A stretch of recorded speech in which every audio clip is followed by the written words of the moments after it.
ഈശോ മിശിഹായ്ക്ക് സ്തുതിയായിരിക്കട്ടെ. ആണ്ടുവട്ടം 14-ാം വാരത്തിലേക്ക് നാം പ്രവേശിച്ചിരിക്കുകയാണ്. നിങ്ങൾ ലോകമെങ്ങും പോയി എല്ലാ സൃഷ്ടികളോടും സുവിശേഷം പ്രസംഗിക്കുവിൻ. ഈശോനാഥൻ നമുക്ക് വേണ്ടി മാത്രമായി തൻ്റെ ജീവിതം മുഴുവനായി സമർപ്പിക്കുമ്പോൾ ആ ജീവിതം തന്നെ ഒരു സുവിശേഷമായി നമുക്ക് നൽകിക്കൊണ്ട് ആ സുവിശേഷത്തിൻ്റെ വാഹകരായിട്ട് നമ്മൾ മാറുവാനായി ഈശോനാഥൻ ആഗ്രഹിക്കുന്നുണ്ട് എന്നാണ് ഇതിനർത്ഥം. നിങ്ങൾ കാണുന്ന എല്ലാ സൃഷ്ടികളോടും നിനക്ക് വേണ്ടി മാത്രമായി നൽകപ്പെട്ടിരിക്കുന്ന ആ സുവിശേഷം എല്ലാ മക്കളോടും നീ ഉച്ചസ്വരത്തിൽ പ്രഘോഷിക്കണമെന്നാണ് ഈശോനാഥൻ നമ്മളോട് പറയുക. എന്നിട്ട് ഇന്നിൻ്റെ സുവിശേഷം വളരെ വ്യക്തമായി നാം വായിച്ചു കേൾക്കുന്നുണ്ട്. 72 പേരെ ഈശോനാഥൻ തിരഞ്ഞെടുക്കുകയാണ് ശിഷ്യന്മാരായിട്ട്.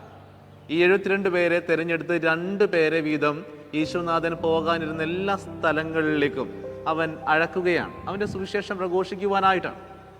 ഈ 72 പേരെ ഈശോനാഥൻ തിരഞ്ഞെടുക്കുമ്പോൾ ഇതിൻ്റെ പിന്നാമ്പുറത്ത് ഉണ്ടാകുന്ന ഏറ്റവും വലിയ സത്യം അത് സംഖ്യാപുസ്തകത്തിലാണ് നമ്മൾ വായിച്ചു കേൾക്കുക. സംഖ്യാപുസ്തകത്തിൽ ഇസ്രായേൽ ജനത്തിനെ നയിക്കുവാനായിട്ട് ദൈവപിതാവ് മോശയെ ഭരമേൽപ്പിക്കുന്നുണ്ട്. മോശ ഇസ്രായേൽ ജനത്തിനെ നയിക്കുന്ന സമയത്ത് അതിന് ഭാരം കൂടുതലായിരുന്നു. അപ്പോൾ ദൈവപിതാവിനോട് തന്നെ മോശ പറയുന്നുണ്ട്, ഇതെനിക്ക് താങ്ങാൻ പറ്റാവുന്നതിനേക്കാൾ അപ്പുറമായിട്ടുള്ള ഭാരമാണ്, നീ എന്നെ സഹായിക്കണം. അങ്ങനെ ദൈവപിതാവ് മോശയ്ക്ക് 72 പേരെ മോശയ്ക്ക് സഹായകരായിട്ട് നൽകുകയാണ്. തുടർന്ന് നമ്മൾ വായിക്കുമ്പോൾ മനസ്സിലാകും, ഇസ്രായേൽ ജനത്തിനെ അവരെ നേതൃത്വം നൽകി അവരെ ഓരോരുത്തരെയും നയിക്കുവാനായിട്ട് പിന്നീട് നാം വായിച്ചു കേൾക്കുന്നത് സാൻഹെദ്രിൻ സംഘമാണ്. ആ സാൻഹെദ്രിൻ സംഘവും 72 പേരാണ്. ഈ 72 പേര് അടങ്ങുന്ന ഇസ്രായേൽ ജനത്തിൻ്റെ പരമോന്നത അധികാരം നൽകിയിരിക്കുന്ന ഈ സാൻഹെദ്രിൻ സംഘവും അവരുടെ ജീവിതത്തെ നേതൃത്വം നൽകി ആ ജീവിതത്തിന് ഒരുപാട് വർണ്ണങ്ങൾ നൽകുവാനായിട്ട് ഒരു നേതൃത്വത്തിൻ്റെ നിര തന്നെ ഈ സാൻഹെദ്രിൻ സംഘം അവർക്ക് നൽകുകയാണ്. ഈ സാൻഹെദ്രിൻ സംഘത്തിനും അത്രയേറെ പരമോന്നത അധികാരമുണ്ട് എന്നാണ്.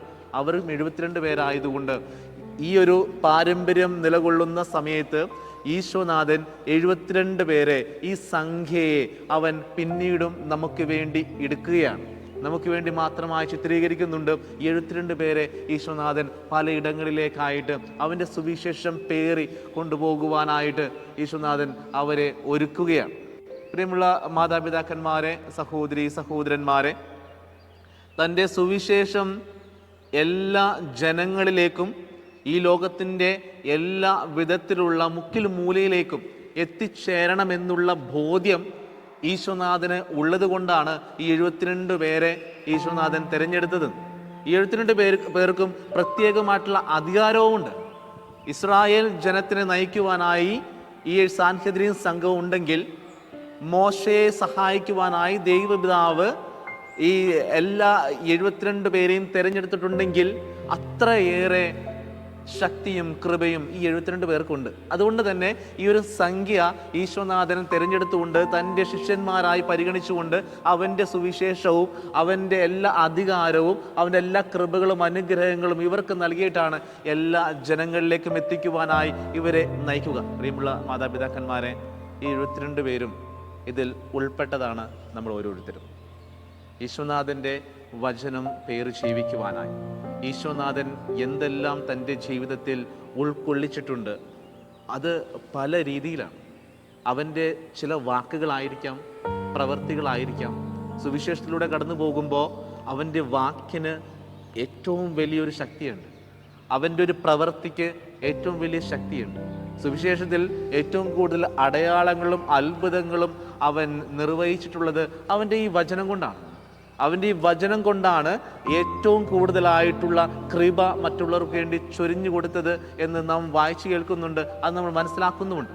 പ്രിയമുള്ള മാതാപിതാക്കന്മാരെ, ഈ ഒരു സുവിശേഷത്തിൽ നാം വായിച്ചു കേൾക്കുന്ന ഏറ്റവും വലിയ ദൈവത്തിൻ്റെ വചനം പേറുന്ന ഈ 72 പേരുടെ ജീവിതം അത് നമ്മൾ ഉൾക്കൊള്ളണം, നമ്മൾ അനുദിനം വായിച്ചു കേൾക്കപ്പെടുന്ന ഈ സുവിശേഷത്തിൻ്റെ സംവാഹകരായിട്ട് എൻ്റെ സുഹൃത്തുക്കളോട്, എൻ്റെ മാതാപിതാക്കന്മാരോട്, എന്നെ കേൾക്കുന്നവരോട്, ഞാൻ കാണുന്നവരോട് പ്രഘോഷിക്കുന്ന ഒരു വ്യക്തിയായി ഈശോയുടെ 72 പേരിൽ ഒരാളായിട്ട് നിനക്ക് മാറുവാനായി സാധിക്കുന്നുണ്ട് എങ്കിൽ ഈശോയുടെ ഏറ്റവും വലിയ സ്നേഹത്തിന്, അനുഗ്രഹത്തിന് നമ്മൾ പാത്രമായിട്ട് മാറും. ഈശോനാഥൻ ആഗ്രഹിക്കുന്നത് തന്നെയാണ്. അവൻ്റെ ജീവിതം കൊണ്ട് മറ്റുള്ളവർക്ക് വേണ്ടി ഒരു താങ്ങാകാൻ, തണലാകുവാനായിട്ട് നമുക്ക് സാധിക്കുന്നുണ്ട് എങ്കിൽ അവൻ്റെ ജീവിതം നമ്മുടെ ജീവിതമായി തീരും എന്നുള്ള ബോധ്യം ഈശോനാഥൻ നമുക്ക് വേണ്ടി മാത്രമായി നൽകുന്നുണ്ട്. പ്രിയമുള്ളവരെ, 72 പേരെ അഴച്ചു കഴിയുമ്പോൾ അവരെ കാത്തിരിക്കുന്ന ഈശോയുടെ ആ ഒരു ചിത്രവും ഈ സുവിശേഷത്തിൽ വളരെ വ്യക്തമായി തന്നെ ചിത്രീകരിച്ചിട്ടുണ്ട്. ഈശോനാഥൻ ആ ഗുരുവായി, അവർക്കൊരു ഗുരുവായിരുന്നു.